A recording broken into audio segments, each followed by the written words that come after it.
Tere õhtust kõigile, Spotlight on taas tagasi, eriti põleva teemaga, sest Kaitseväe orkester, ütleme siis, kas koondati või on koondatud või koondatakse ja see on siis igal pool põhjustanud hästi palju lärmi. Ka minust iga viimne kui inimene tänavalt, kui on küsitud, et mis te sellest orkestri sulgemisest arvate, mitte ühtegi selle nagu poolt olevat seisukohta ei ole veel keegi suutnud kellelegi selgeks teha. Ja kohe tahaks, teeme siis niimoodi, et mina ütlen näiteks igasuguse selliseid arvamusi, mida ma olen kuulnud ja ise ka arvan. Näiteks, mida võib mõelda selline minusugune, et kui me hoiame kultuuri pealt kokku, siis keda me kaitseme, kui mitte Eesti kultuuri? Keda me siis üldse siin kaitseme, kui mitte seda kultuuri ja kui meil ei ole kultuuri, kas siis on ka see riigil mõtet? Siuksed karmid laused, mis sa selle peale ütled? See on väga karm algus muidugi, eks see asi niimoodi on, nagu sa rääkisid, et Kaitseväe orkester oli ju sisuliselt ära koondatud. Praeguseks hetkeks mulle tundub, et on võetud nagu korraks aeg maha ja tõmmatud natukene selle asjaga tagasi. Öeldakse, et midagi kindlat veel ei ole. Informatsiooni tuleb ju iga päev uut ja seisud on, nad on ikkagi halvad. Muidugi igasugune kriis on nagu selline, et igas kriisis juhtub häid ja halbu asju. Ja praegu ma loodan väga, et kõik osapooled tulevad sellest kriisist nagu auga välja, sest et kriisis on üsna kokku saanud üsna sellised kõvad kivid. Kriis on igasugused, eks ole, on ju selline, kus mingisugune kõva käib üle pehme, eks ole, või vastupidi, eks ole, pehme väärtused lähevad üle kõvade, igast asju juhtub, aga antud hetkel on ju seis selline, et on tõesti saanud kokku väga kõvad kivid. Kõvad kivid ja kumbki pool nagu ei ole selline, kes nagu vait oleks ja ma ütlen seda, et mida ma väga hindan praegu seda, et osapooled on julged. Et mulle on meeldinud väga Herem, mitte see, mida ta ütles ja mida ta tegi, aga mulle väga meeldivad sellised mehed, kes võtavad kätte, tulevad rahva ette, julgevad minna isegi Vilja Kiisleri saatesse, elada seal küsimused üle, öelda niimoodi, jah, mina otsustasin niimoodi, jah, see otsus viiakse ellu, jah, ma olen valmis seda otsust siin seletama, jah, ma vastutan selle otsuse eest. See on väga kõva sõna. Ja täpselt sellepärast me kutsusimegi täna just Toomas Ovilovi siia stuudiosse, kes on suurepärane pillimängija, kõik seda teavad, seda polegi vaja üle tutvustada, dirigent ja ka sõjamees, täiesti tegev kaitseliitlane, mitte lihtsalt niisama kaitseliitlane, vaid ohvitser. Nii et kes paremini võiks sellest olukorrast aru saada, kui mitte puhpillivirtuoosist ohvitser. Oled sa nõus muga üldse? Absoluutselt. Ma püüan sellest aru saada. Muidugi ma pean ütlema seda, et ma olen selle kahe asja vahel küll kenasti. Et ma olen natukene selline vabatahtlik sõjaväelane, ma olen hästi suur osa minust on professionaalne muusik, eks ole. Ma ei pea ennast üle päris tippmuusikuks ja kindlasti ma ei ole tippsõjaväelane, aga mul on osa nagu mõlemas pooles. Ja selles mõttes on mul seda konflikti esiteks huvitav jälgida, teiseks on muidugi valus jälgida, ja kolmandaks ma katsun seal sudida nii palju, kui ma vähegi suudan ja vähegi oskan ja palju mul mingit hoobusi on, et mõlemad osapooled saaks nagu aru, mida nad tegema peaksid ja lõpptulemus oleks selline, nagu mulle kõige rohkem meeldib. Ja vaata, kohe Postimehes kirjutas Toomas Ovilov suurepärase artikli Heremile, oligi just suunatud Heremile. Ja see oli selles mõttes ju selline, kuidas ma ütlen, selline alguses tundus veel ilus vaatenurk, et me ei pahanda niivõrd Heremiga, vaid me ikkagi, et äkki mõtlete ümber ja üldse sa ei rääkinud seal, ütleme, sellest Eesti muusikast ja puhpillimuusikast ja sellest perspektiivist, rääkisid puhtalt sõjaväe perspektiivist ja sõjaväe vaatenurgast, miks neid orkestrit vaja oleks. Kas sa oled nüüd vahepeal muutunud ka nende uute uudistega, võimalike lahendustega kuidagi, ma ei tea, leebemaks, pahasemaks? Oled sa muutunud pärast viimast artiklit? Me kõik muutume kogu aeg ja ise ma tunnen, et ma hakkan nagu vaikselt nagu haripunaseks minema, ma hakkan nagu vaikselt vihaseks minema, aga kindlasti mitte nagu Heremi peale, vaid nende otsustusvõimetute ja argade inimeste peale. Nagu ma ütlesin, vaata, inimene peab olema julge, et kui sa mingi otsuse teed, midagi ette võtad, sa pead olema selles otsuses väga julge. Mul tulevad meelde mõningad konfliktid ja sellised nii väärtuskonfliktid kui arusaamiskonfliktid natuke varasemast perioodist oli, kui taasiseseisvumise teisel aastal vist oli sümfooniaorkester oli palgata puhkusel, saadeti veel määramata ajaks. Kõik ütlesid, mida nad arvasid, direktor oli kogu aeg kõige ees, igas raadiosaates, igas telesaates, eks ole, kõik tegelesid asjaga. Kui oli siin meil selline olukord, et hakati, ühendamine on ju, meeldib ikka väga tihti väga paljudele inimestele, kui meil oli see eelmine suurem ühendamine, kui otsustati tehakse suur filharmoonia, kus oleks kuulnud siis sümfooniaorkester, Eesti Filharmoonia, kammerkoor, seal oli veel Hortus, Ramm, nad pidid kõik hakkama ühe suure filharmooniana tööle, ma olin hästi selle vastu ja aeg näitas, et mul oli väga õigus selles mõttes, kui ma kohe oma seisukoha võtsin. Aga mis mulle meeldis, et absoluutselt kõik osapooled, alates Andres Siitanist ja lõpetades tollel praeguse Laine Randjärvega, et nad mitte keegi ei kartnud, nad olid kogu aeg esiplaanil, nad olid igas lehes, nad kogu aeg seletasid oma seisukohti ja andsid üksteise vastu tuld ja tõeline sõda käis, mis oli väga meeldiv. Ja see on see, mida praegu ka Jerem on väga kenasti teinud, eks ole, tulnud nagu välja, öelnud, et asjad on niimoodi.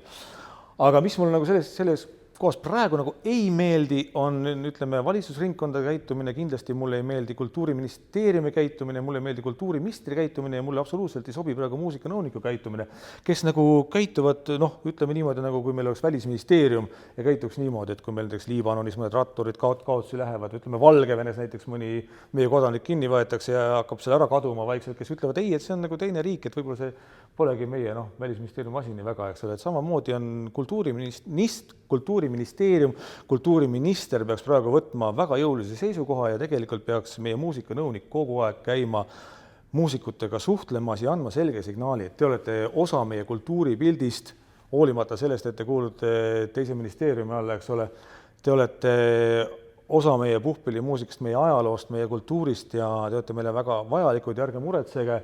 Ja vaat see Kultuuriministeeriumi täiesti olematu panus või olematu nagu pildilt maas olemine on see asi, mis mulle nagu absoluutselt ei istu. Mulle ei meeldi arad inimesed, sest praegu on neid väga vaja, kohutavalt vaja. Me peame kõik muusikuid toetama, orkestreid toetama, muide Kaitseväge peab ka toetama, eks ole, kõiki asju. No loomulikult. Aga kindlasti ei tohi vait olla. Seisukoht peab kindlasti olemas olema. Ma just mõtlesin seda, et vaata Soomel on ju, kas Soomel on 6 sõjaväeorkestrit ja Leedul vist 5 ja Lätil 2. Ja kas meil nüüd oleme siis ainukesed, kelle? No see on selline emotsionaalne argument. No loomulikult, siin on hästi palju. See on arvatavasti ka üks nendest teemadest, kus emotsioonid võidavad ilmselt ka faktid ja teaduse kogu selle poole. Aga kas üldse tohib siis kaitsekuludes kokku hoida või, et selline olukord saaks tekkida? Absoluutselt ei tohi. On täiesti veendunud, absoluutselt ei tohi. Ja. Et meie kaitsevõime on ju paranenud aastast aastasse ja ütleme see iga õppus, iga väike õppus, iga suur õppus annab meile oskusi juurde ja ütleme ka erinevate väeliikide, selline koostöö on muutunud järjest paremaks. Ma kaitseliitlasena tean seda väga hästi, et ma olen nendel õppustel olnud ja külmetanud ja tulistanud. Küll ja veel olnud seal ju. Ütleme niimoodi, jah. Mitu sellist raketti sa oled välja tulistanud, mis siis annaks kokku selle eelarve selle orkestri säilitamiseks? See on nüüd hästi hea küsimus muidugi, ma võin selle ausalt öelda, et vaata, et kuna ma tean ka kahuripaukude hinda, ma tean ka granaadiheitjate moona hinda on ju, ja ma tean raketisüsteemi Javelini raketi hinda, siis ma arvan, et minu väljakoolitamine on läinud väga kulukaks, aga ma olen tõesti veendunud, et sellest on Eestile väga, väga palju kasu. Üks korralik tankipurustaja, üks reaalselt Javelini raketi sihtmärgi pihta lasknud muusik suudab seda kindlasti teha ka siis, kui olukord seda päriselt nõuab ja tank siia poole tuleb. Ja tegelikult need asjad ei olegi päriselt nagu ühte patta pandavad, nad ei ole nagu päriselt võrreldavad. Kindlasti kohe ei ole. Jah, mõtleme korra selle peale, kui räägitakse, et me ikkagi päästame, teeme kas muuseumiorkestriks või siis on umbes mingi Eesti Kontserdile see orkester. Minul jälle, ma ei tea nii täpselt see asja, mulle emotsiooniga tundub see ikkagi mitte nüüd kõige parem lahendus, ta ei ole kõige halvem lahendus, aga mulle just meeldib see mõte, et need samad sõjaväelased ise mängivad seal. Mis sa sellest arvad? On see hea variant, kui läheb muuseumiks või Eesti Kontserdi alla või kuskil? Ma olen selle mõttega mänginud ja ma ei ole mõtelnud mitte nii palju nüüd seda, et kuhu see orkestri peaks kuuluma, kelle alla ta peaks kuuluma. Ma olen mõelnud seda, et mida ta peaks nagu tegema, et ta nagu veel nähtavam oleks, et ta veel parem oleks, et kõigil oleks nagu absoluutselt arusaadav, et teda on nagu väga vaja. Praegu on probleem tegelikult ju selles, et Kaitsevägi minu arust päris hästi nagu ei adu, kui oluline see on. Mitte nüüd kultuuripildis, vaid just selles militaarsemas pildis, kui oluline see on. Ma räägin ühe loo vahepeale, niisuguse sõjaväe jutu võib-olla. Et ma tegin sügisel, see oli siis septembris kuni detsembrini, tegin ma vahipataljonis noorem allohvitseri kursust läbi. Ja see oli väga karm kursus ja selle lõpus oli selline mitu päeva kestev selline lõpurännak. See on üks asi, mida väga kardetakse. Ma meeletult kartsin seda. Ma ei ole mitte sama noor kui sama noor ja sama tugev kõik need noored, kes seal olid, eks ole. Ma kartsin kõige rohkem seda, et äkki ma lähen nüüd lähen teen selle kursuse kõik läbi, on ju, ja siis on see lõpurännak, siis ma kukun ära, et äkki ma kuidagi piinlik on lihtsalt, et noh, et vaim on küll valmis, et liha on nõder, et seda tunnet ma ei taha kunagi tunda. Ja mäletan seda, et kui see lõpurännak kestis juba 2 päeva ja see väsimus oli hästi suur, ma olin ennast hästi palju selleks ette valmistanud ja spetsiaalselt trenni teinud ja oma organismi tegelikult õpetanud ka mitte süsivesikutest toituma, vaid rasva põletama. Ma olin selleks nagu 3 kuud valmistunud ja ma olin päris kõva töö teinud. Aga ma mäletan seda tunnet, et kui me läksime mööda mingisugust teed, parasjagu tuli mööda mingit maanteed minna ja see oli pime öö ja vihma sadas ja läbimärjad me olime, eks ole, seal olid meeletud täisvarustus ja relvad ja lisaraskused ja veel igast asju ja kui ma järsku mõtlesin, et aga vaata, et kui nüüd tuleks, vaata praegu üks suur reka, vaata, et me oleme tee peal, me oleme nii väsinud seda, et mingi auto tuleks, et ei jaksaks nagu sealt eest ära hüpata, et mis siis saaks. Ja mida ma tundsin seda, vaata, et saad aru, ma lihtsalt võtan selle reka, ma lihtsalt rebin ta siit tee pealt ära, ma viskan ta lihtsalt sinna võõsasse. Siis ma hakkasin mõtlema edasi, et kui praegu rong tuleks, on ju, aga ma võtaks see rongi lihtsalt ja viskaks sinna teisele poole, saad aru. Ma tundsin ennast järsku nagu mingi terminaator, mingisugune tõeliselt suur mingisugune eluks, mingi roboteluks, mingi sõjajumal või sõdurjumal, nagu ütleb Leo Kunnas. Ta on niisugune raamat nagu Sõdurjumala teener, kus ta natuke seda teemat nagu lahkab kohes, aga ma tundsin nagu, ära saa must valesti aru, ma ei tundnud, et mina olen kõikvõimas, ma tundsin, et ma olen mingi kõikvõimsa, mingi hästi suure, hästi toore, hästi peatumatu jõu osa. Vaat see oli selline hästi selge tunne, et küsimus ei ole mitte selles, et kas mina nüüd võtan selle käega, võtab selle auto, paiskan kuskile mägede taha, eks ole, vaid see jõud, mille osa ma olen, suudab seda väga rahulikult teha, et mul ei ole nagu et ma olen nagu väga erilises kohas ja väga elan läbi nagu praegu mingit väga erilist nagu elamust. Ja see jäi see tunne nagu kuidagi minusse, ma pidasin selle lõpurännaku hästi kenasti vastu ja sain selle asja ilusti hakkama ja sain oma pagunid peale, on ju.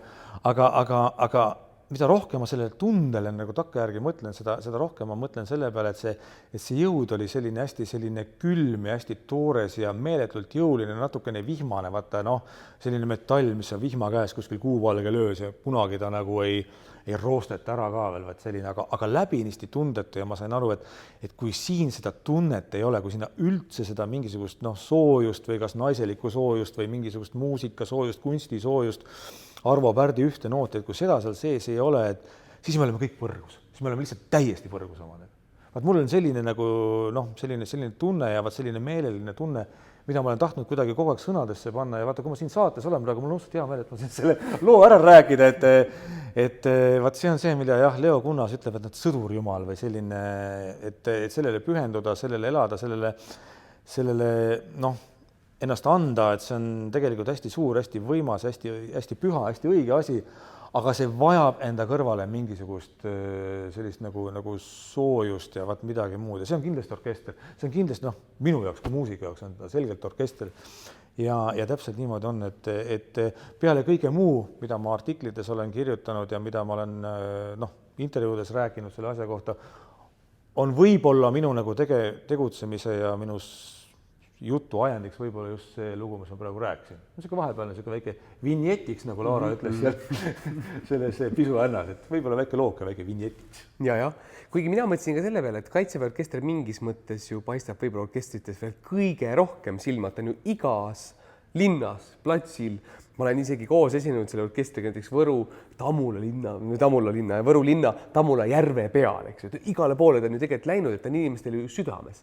Ja nagu sa selle orkestris, kõik sassi läheb selle suure kirega, et nagu ka seal artiklis sa kirjutasid, et see on ikkagi üks kõige lähem asi tavalise inimese ja selle armee vahel, see on niisugune ühenduslüli, mis tegelikult neid siis kuidagi, mis toob tegelikult neid armeed või ütleme sõjaväelasi inimesele lähedale, et nad ei ole lihtsalt mingisugused sõjardid, kes lasevad püssi, vaid just nimelt hingelised lähedal.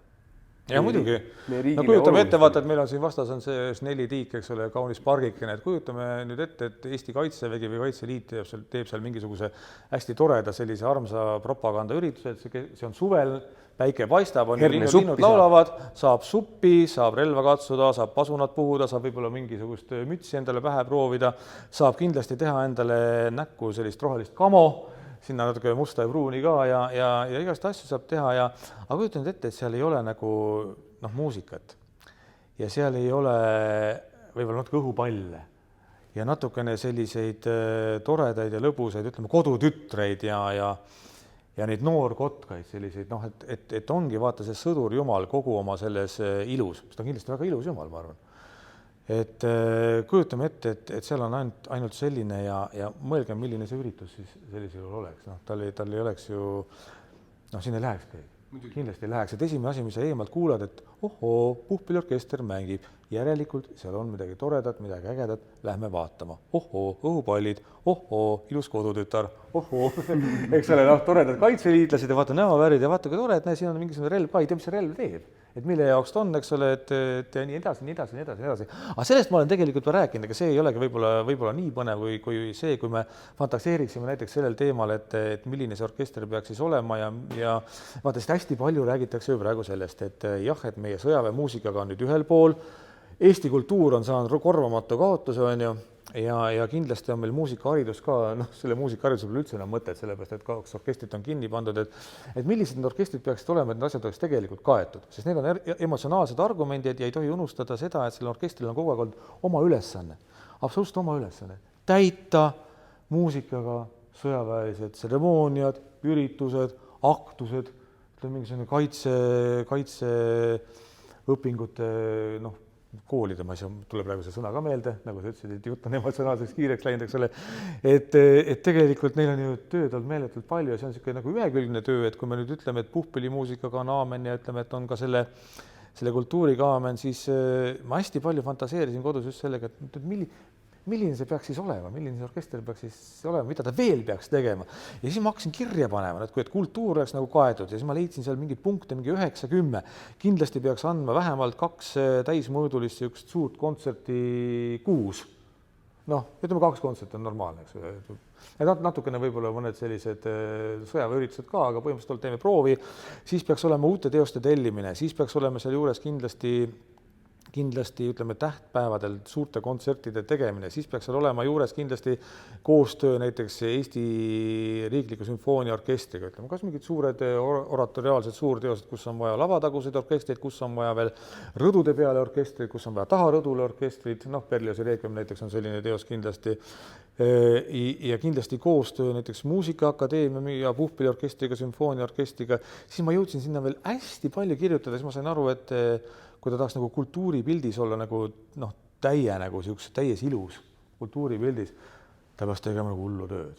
Kui ta peaks olema hariduse pildis, et siis on, noh, üks asi on see, et no ma räägin sellest sellepärast, et see on hästi palju nagu läbi käinud see teema, et nüüd on meil muusikaharidusega halvasti, siis esiteks peaks kindlasti olema ta õppeorkestriks noortele dirigentidele, siis ta peaks olema õppe lahtiste orkestri proovidega, pidevalt toimuvate proovidega, lahtiste proovidega, nagu ütleme, pedagoogika üliõpilastele ja orkestrimuusika õpilastele, siis ta peaks olema kindlasti õppeorkestriks orkestreerijatele ja ma sain sinna ka mingi 8-9 punkti, need on mul isegi kaasas, ma nüüd pärast näidata, aga see ei ole nii oluline, tähendab seda, et see orkester sellisel juhul, kui teda nüüd ka kärvitakse, sellisel juhul, kui ta samamoodi edasi elab, edasi tegutseb, kindlasti ta sellega hakkama ei saa. Et ütleme, et niimoodi, et praegu kultuuriinimesed rääkides sellest orkestrist on pannud talle peale kuidagi niisuguse hüpoteetilise meeletu koorma. Ja siis ma hakkasin mõtlema, et mitu dirigenti oleks vaja, mitu pedagoogi oleks vaja. Noh, muidugi, kui me räägime hariduse, siis nad peaksid andma ka selgelt nagu ise tunde. Need orkestrimängijad, nad on kindlasti Eesti kõige kogenevad puhkpilliorkestrimängijad. Kui meil on puhkpilliorkester Nõmme muusikakoolis, kui meil on puhkpilliorkester Otsa koolis näiteks, kui meil on puhkpilliorkestri selles uues 3 ühendatud koolis, eks ole, siis kindlasti kõige paremad õppejõud oleks need puhkpilliorkestrimängijad, eks ole. Nad peaksid seda tööd tegema, siis nad peaksid õpetama ansamblitunde ja veel tegema veel, no ma ei tea mida, kui me räägime sellest, et see orkester on nagu niisugune kõva haridusasutus, mida ta võiks olla, mulle õudselt meeldiks see. Ja siis ta peaks olema ka ajateenijate selline, noh, heas mõttes selline ajateenijate õpetamise orkester, sest ajateenistus on meil ka praegu, noh, muusikutel on nii nagu ta on ja ma saan aru, et muusikud sinna väga minna ei taha. Ma ühest küljest saan nendest aru, teisest küljest ma nendest ei saa aru. Sellest me võime nagu hiljem natukene rääkida, see on tõsine teema, et ütleme muusik ja sõjavägi kui selline. aktuaalne teema. no sportlastega ka ju, vaat see muudeti ka ära ju nende, kas ei olnud mitte laskuritega või? Jaa. Et selles mõttes natuke tegelikult, kui niimoodi mõelda, siis ärevad ajad natuke selle, aga mõtle nüüd, kui hull on praegu ikkagi praeguse valitsuse mainekahju ja tegelikult ka ju sõjaväe mainekahju. Et keegi meist ei kahtle ju näiteks, et mehed Palm ja Herem on vinged, kõvad mehed, me usaldame neid ikka, aga no mis muusik pärast seda kuulsat deltat, kui ikkagi need mehed südamerahuga ütlevad asjadest, mida meie jaoks nad ju ei tea, siis kes kuidagi võtab neid enam praeguse seisuga väga tõsiselt? No ma ütlen niimoodi, et ma võtan neid väga tõsiselt edasi. Mina olen üks nendest, kes neid kindlasti väga tõsiseks võtab, sest mida me kõige rohkem vajame, on teadmine, et kui meil peaks mingi asi ventilaatorisse lendama, vaata militaarringkondades öeldakse niimoodi, et kui peaks midagi ventikasse viskama, et mida me siis teeme, on ju. Siis ma tean küll seda, et et Herem ja Palm, need on sellised vennad, et enne kui mingisugust kooskõlastust või käsku midagi muud tulema hakkab, on juba ära kaevutud, juba on okastaadid pandud, eks ole, sinna kui vaja, relvad on paika pandud, laskesektorid on paika pandud ja antakse tuld, et enne kui keegi jõuab siia nagu mingisugust anneksiooni tegema tulla, no see asi on eos lõpetatud. Et see on ju väga hea tunne, see on meeletult hea tunne.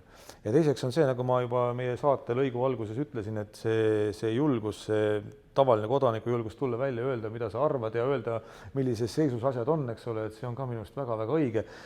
Et nad pole praegu küll midagi valesti teinud. Et praegu on, ma arvan, selline aeg, kus süsteem kohandub kuidagi ja tegelikult muutub ja tekivad kindlasti mingid uued struktuurid, nagu ma olen aru saanud, aga kindlasti uued võimalused ja uued edasiminekud, kindlasti ei tule tagasiminekut. See on, loodus ei salli tühja kohta ja kultuur ei salli üldse tühja kohta ja haridus ei salli ka tühja kohta. Et ma arvan, et asjad ei ole halvad, aga sellest räägime vist pärast väikesest pausi. Jah, võtame siis asjad kokku. Ma küsin sulle viimase küsimuse veel. Vaata, eile toimus see, aktsioon, kus hästi palju puhkpillimängijaid tegid selle vaikse seisaku seal Vabaduse väljakul. Kas sa käisid ka seal? Ma ei saanud kahjuks minna. Mina ei saanud ka kahjuks minna. Ma tahtsingi just küsida, kas sa oleksid tahtnud minna sinna? Ma oleksin väga tahtnud sinna minna, aga kui ma olen lubanud olla ühel lõpueksamil ja olla žüriis ja anda pärast tagasisidet ja oma hinnang ja oma allkirja, et siis ma pidin seal olema, see on täitsa kindel vabandus ja ma arvan, et võib-olla see aktsioon ei ühekordseks, et neid võib tulla veel. Ja nüüd ma räägin aktsioonist, siis ma räägin nagu teisest aktsioonist, aga mida ma küll mõtlen, ma mõtlen meie valitsuse peale, et kuidas meie valitsus saab nii vait olla, et kuidas valitsuskoalitsioon, kes alguses proovis nagu midagi selle kohta öelda, on nagu täiesti vait ja ütleme, see Reformierakonna loogika hetkel mulle nagu absoluutselt ei sobi. Kuidas see loogika on? See on see, et vaata, kui meil on head ajad, siis me peame varusi koguma, ja kui meil on halvad ajad, siis me peame koondama ja kärpima. Et aga ma küsin, et kus siis, millal me siis nagu paremini elama hakkame või millal me ostame neid pomme nii palju, et me ei pea orkestrit kärpima hakkama ja see on väga tõsine küsimus. See on väga tõsine küsimus. Nii, et vaat selliste karmide asjade... Aga sa küsisid minu käest vaata selle kohta, selle aktsiooni kohta ja aktsiooni kohta ma ütlen sellise mõtte, et mulle meeldis see aktsioon. Sest vaata, kui meil viimasel ajal on läinud mingisuguseks aktsiooni tegemiseks ja inimesed kogunevad sinna Vabaduse platsile või Toompeale, siis reeglina on niimoodi, et sinna tulevad inimesed, kellel on üks plaan ja nendel lisandub veel inimesi, kellel on nagu teistsugused plaanid, eks ole, et hakkab mingisugune kamma hea peale ja see asi jääb kuidagi nagu imelikuks. Ma ütleme, et see üritus jäi nagu hästi väärikaks. Mis mind segas, oli see, et sinna ei tulnud ei muusikanõunikud, ei ministeeriumist kedagi, ei ministrid, ei linnapead, ei mitte kedagi. See aktsioon ei jõudnud absoluutselt mitte kedagi. Vaatasin mingit videoklippi sellest, kuidas analoogne, see on natuke väiksem, aga aktsioon tehti Tartus Raekoja platsil, kus tuli linnapea ja hakkas muusikutega rääkima. Ja rääkis, et mis te siin teete ja sellepärast ja siis linnapea ütles, et kas te panite ka tähele seal, et on juba mingid arenguid, et see asi on nagu seisma pandud, eks ole, otsustatud veel ei ole ja praegu on ju jutt, et hakatakse muuseumi alla minema ja tegelikult tekkis seal nagu dialoog, normaalne dialoog nagu muusikute ja mures muusikute ja linnavõimu vahel. Aga kus see Tallinnas oli? Hea küsimus on ju. Seda peaks nagu siis ootama. proovime siis seda kuidagi tekitada selle. no teeme aktsiooni, muidugi. Ega me ei pea ju spetsiaalselt kutsuma, ma ei usu, et nüüd kutsuda see Klaas kohale, et kuule, tule sinna, sa pead tulema sinna meiega rääkima, et me teeme aktsiooni. Inimesel on lihtsalt niisugune teadmine, arusaam kultuurist ja oma linnast ja puhkpillimuusikast ja Klaas, aitäh sulle. Jah, aga tervitame siis Klaasi siinkohal ja siis tõstame klaasi. tõstame klaasid selle toreda saate lõpetuseks. No karmid teemad selles mõttes jäävad veel kestma, et me lahendust ju kätte ei ole saanud, me ei saa nii lõbusalt siin lõpetada, aga kui meil tulevad uued asjad, siis me räägime varsti jälle, nii et kohtume järgmises saates. Jääge meiega.